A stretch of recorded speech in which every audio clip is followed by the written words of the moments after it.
nandito ulit ako sa aking garden dito sa may okra section.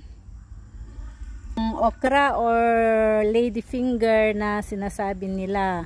Malapit nang mamunga kasi may mga flower na ito namumulaklak na.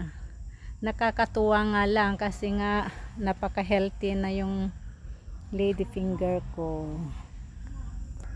At ito rin yung bago kong tanim na pechay. Nilagyan ko muna ng stick kasi kapag uulan, madali lang lagyan ng cover. Hindi pa pwedeng paulanan ito dahil kapag malakas yung ulan, magko-collapse sila lahat.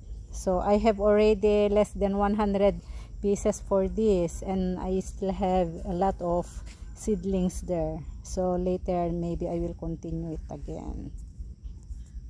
At ito na rin yung eggplant ko.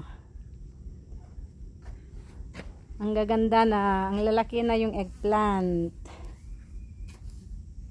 Meron din akong 50 pieces na eggplant dito.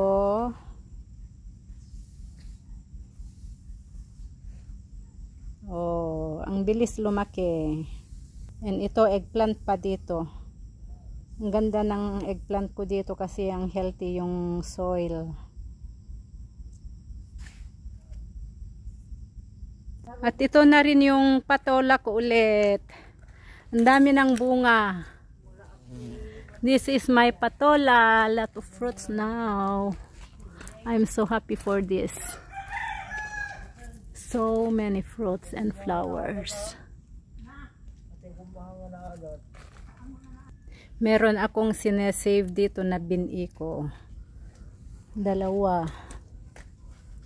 Kaya hindi pwedeng pitasin yan. Ang dami na. Nakakatuwa nga lang. Ang daming bunga.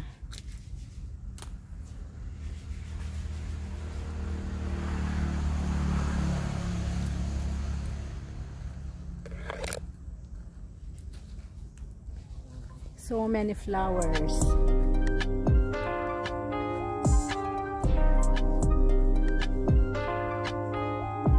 Don't forget to follow and subscribe my video.